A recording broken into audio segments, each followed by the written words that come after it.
final talk of this session, which is titled Sinking Point, Dynamic Precision Tracking for Floating Points. It will be given by Bill Zorn.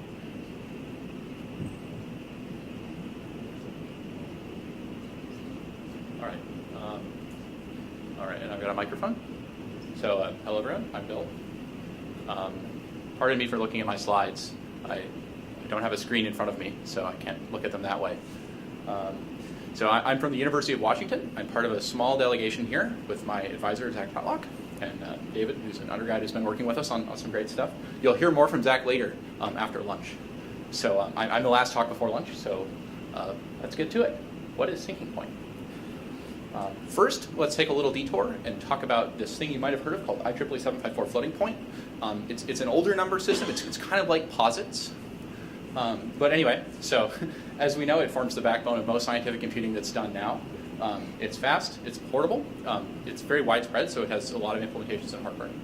And there's a lot of advantages to IEEE 754 floating point, right? Why has it taken off? Why is it the standard? And one of the things is that in IEEE 754, every operation is completely specified, which means that if you take somebody else's hardware implementation, you can actually get both a fast hardware, domain-specific accelerator, and also consistent behavior that you can count on.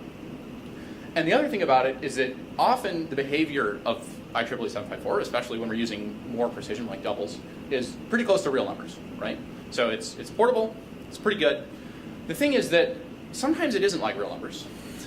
And the real challenge is that it can be very difficult to reason about when IEEE 754 floating point is a good approximation and when it is not. So let's just look at a fun little toy example. I've got Python running in my slides. It's a little bit out of date, but trust me, every version of Python probably will do exactly the same thing. So if we import math and then we type in some expression like this, we have pi. We're going to add a very large number and then subtract it back off again. We get a result which you might be able to predict, which is 4. Now, don't worry, math.pi is not equal to 4. The thing is that while with real numbers, if we were doing pen and paper arithmetic, we might expect these large terms of 10 to the 16th to cancel out. In floating point, it turns out that because we have rounding, addition isn't actually associative. So when we add pi and a very much larger number, we end up rounding off both of the digits of pi. And then when we subtract, we have a catastrophic cancellation. So we only get back 2 bits of pi, 4. And the real thing here that I would like to sort of draw attention to is the fact that there's no indication in that answer 4 that something has gone wrong.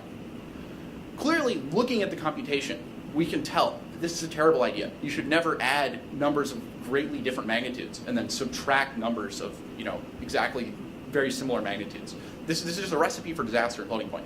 But the thing is that the actual IEEE 754 answer that's up on the screen gives no indication of this. If I took away the rest of the computation and I just said, here's 4, does this look like a reasonable result for your program? Well, I mean, how do you know? Yeah, sure, fine. Pi is 4. Seems good. So let's look at something a little bit more complicated. Nothing as complicated as a weather simulation, unfortunately, but let's just look at a parabola. So we have some parabola defined by x squared to the x plus c equals 0. Let's say that in our specific case, we know that b is 2, c is 3, and a is very small. Right? It's not actually 0, but it's pretty close. So if we get a little bit of geometric intuition by drawing graphs, right? So here's our parabola. It goes off the screen over here. I probably have a laser pointer, but I don't want to do anything weird. We can see that as we make a smaller, so here it's 1/10, here it's 1/1000. We can see that as we make a smaller, near the origin, our a squared term or our x squared term is going to go away. So our parabola is going to turn into a line. And so we would essentially expect this positive 0 to be near the 0 we would get from a line, right? So negative c divided by b, so negative 3/2, unless I've done my mental math very incorrectly. Right? So let's say that we actually want to compute this number more accurately. One way we can find this, as we might have learned in algebra, is we can use the quadratic formula here. And let's use our favorite number format, so IEEE 754 doubles. And what we'll see, oh dear, okay, it's not too bad. What we'll see here is that as we make a smaller, we are indeed converging to negative 1.5, as we would expect. But then if we make a too small, we actually start to diverge away again. right? And then -2 is pretty bad. And then if we go small enough, we actually get 0, which is like a catastrophically bad answer. And so these looking at these answers, if we hadn't seen our graphs, we would have no idea where diverging from 1.5 is good and where it's bad, where the good bits stop and the bad bits begin. And so just by the way, because this is Conga, here's the same computation with posit 64. It is a little bit better. Yes, 1e -17, we're not getting 0 yet. But if we go down to 10 to the -9, we do still get 0. So posits are better, but they're not like the problem is not gone. The problem is still.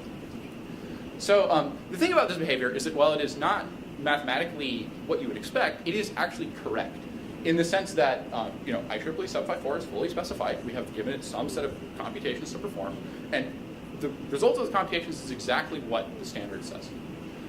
The thing is that it's up to the programmer to actually determine whether what the standard says is a good approximation of real numbers, right? It's up to the programmer to determine which of the bits that came out of their computation are meaningful.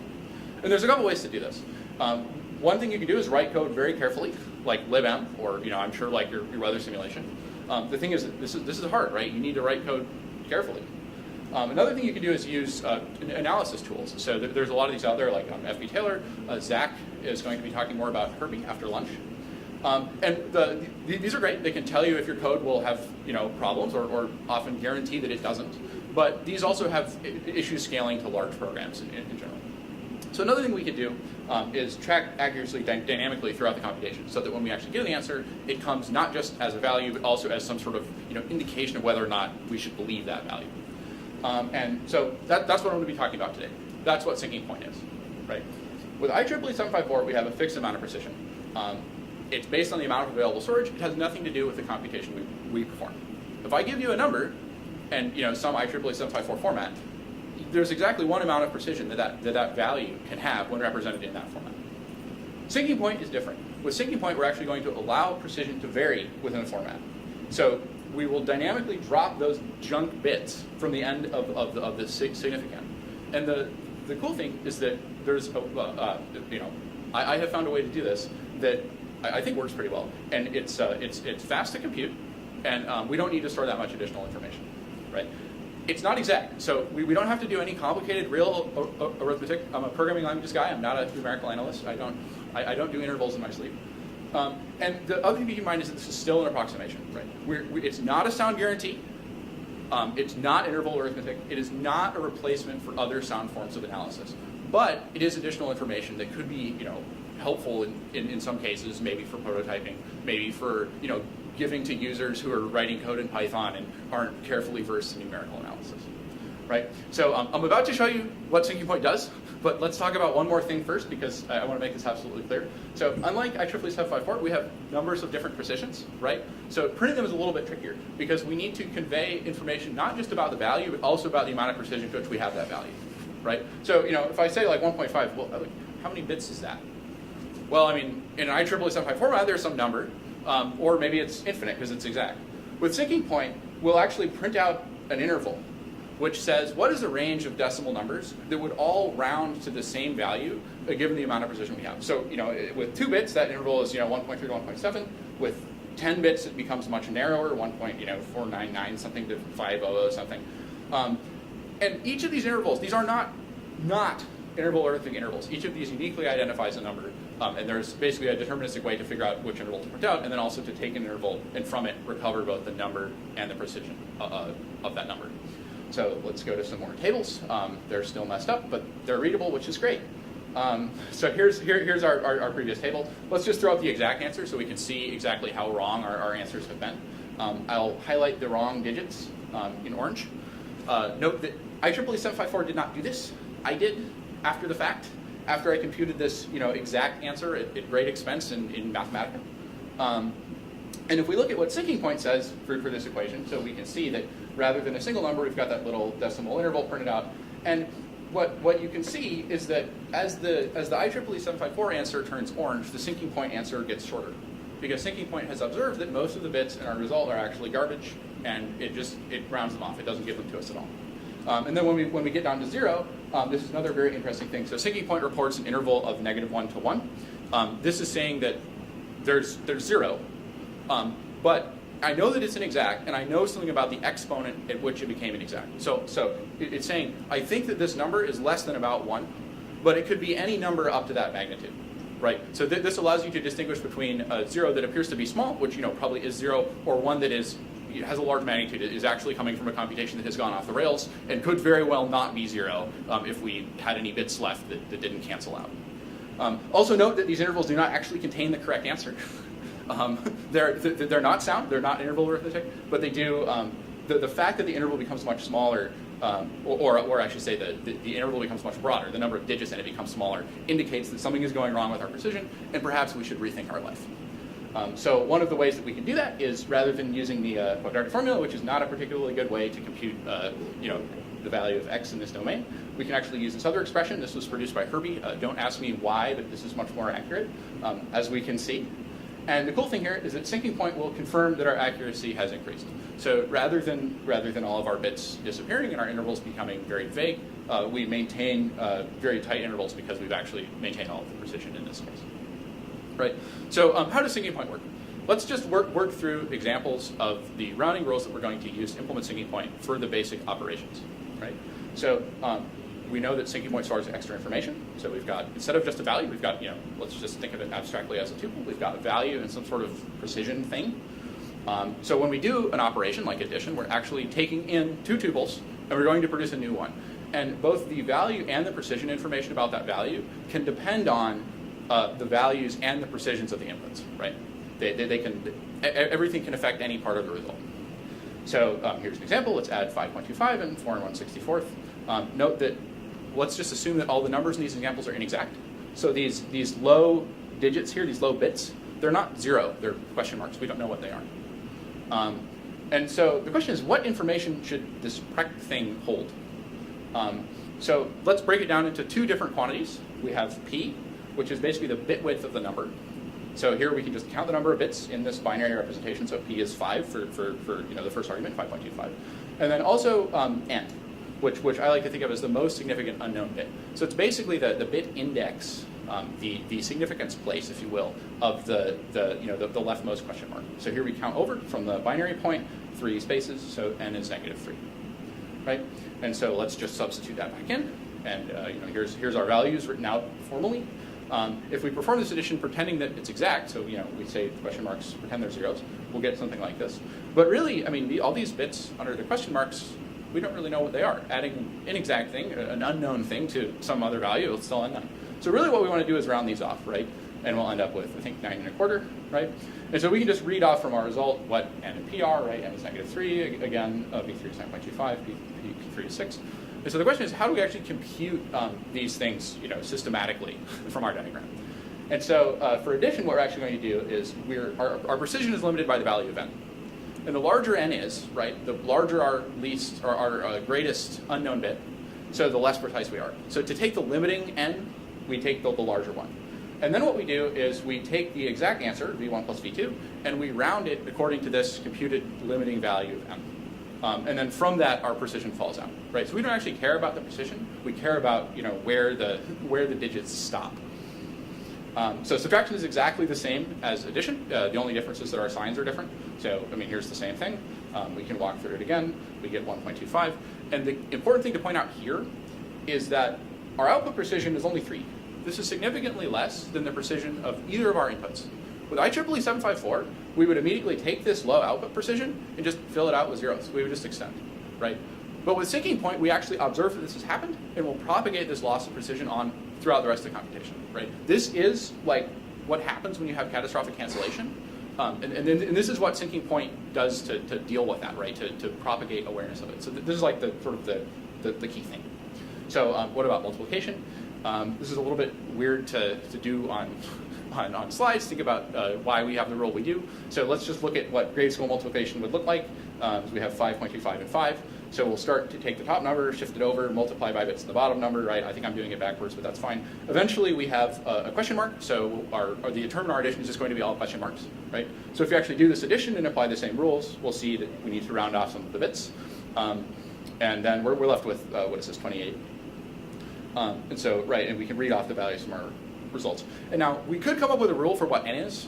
But it would be kind of complicated, right? Because we'd have to take n and then add the precision to the top number and then shift it over based on the where the binary point in the bottom number was and so on. So there's a much simpler way to compute the rounding, which is to say we're not limited by n. We're actually limited by the precision, right? So we take the minimum of the precisions. Now the limiting is the minimum for precision, and then we round using this limiting precision. Whoops.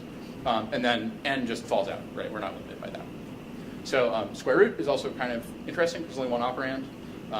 So the question is, where do we round? So here we have 7.25. So we can get some sequence of bits if we pretend this is exact. What's interesting about square root is it's actually pretty insensitive to what the lower bits are, right? So if we look at the next, say that we rounded nearest even, and we were the lowest possible number in this rounding envelope, or the highest possible number. If we round all of these numbers to 6 bits, we'll actually get the same value. So we actually sort of get back a bit here. So for square root, we actually say that the output p is going to be the input precision of the number plus 1.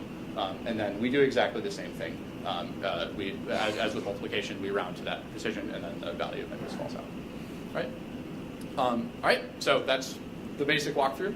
Syncing point is designed to give some confidence that bits in the result are meaningful. In theory, it's about as fast as IEEE 754. All those rules you can implement with integer comparisons and a little bit of bit twiddling. We don't have to do any complex analysis. You can actually store all of that information, relative to an IEEE 754 format, in only log base 2 of the maximum precision the format can represent, plus 1 more bit. I talk about this in the paper. I have not actually studied how to pack this into bits compactly, and hearing from Peter Lindstrom and stuff, it seems like there are other ways to design formats that you could maybe get this down even more efficient. But anyway, right. And then another thing is that if you're using this to just augment IEEE 754, it's actually bitwise compatible for exact inputs. All of our examples were for inexact numbers, but for exact numbers, you have essentially infinite precision. The number is exact. So the only limit is what you're willing to store, just like with IEEE. And of course, like IEEE 754, this is still an approximation. It's not a sound guarantee, but the hope is that because we're taking an approximation rounding, we're not going to have the same sort of exploding intervals problem of a sound interval analysis or something like that. All right. Right, and then for any numerical analysts here, I'm not trying to put you out of business. I'm trying to bring you new customers. Right, we'll help people find problems with their code that they need to address, not provide a catch-all solution that solves everything. All right, so I have a website you can actually go to if you want to mess around with this yourself. I have also worked on the FDMesh project, so that's it for me. Any questions?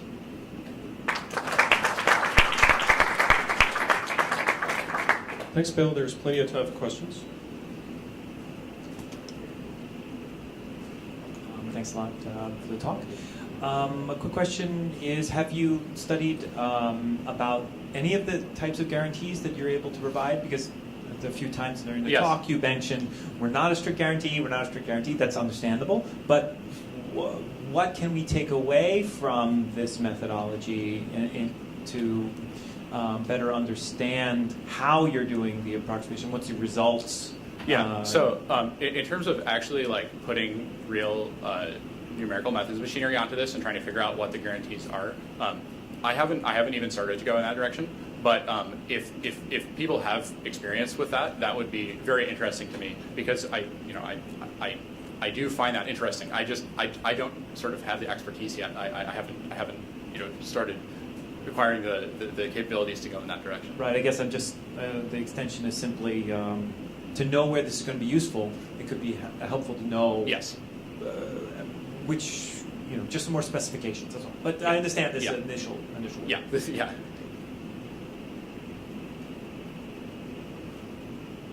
John? Yeah, a couple of things. Have you considered the comparison operations? I think you're not going to get true or false if you say is X less than Y. You're going to get some maybe. Well, so the answer there is that if you compare, you can take things either way. The framework in which this is implemented allows that behavior.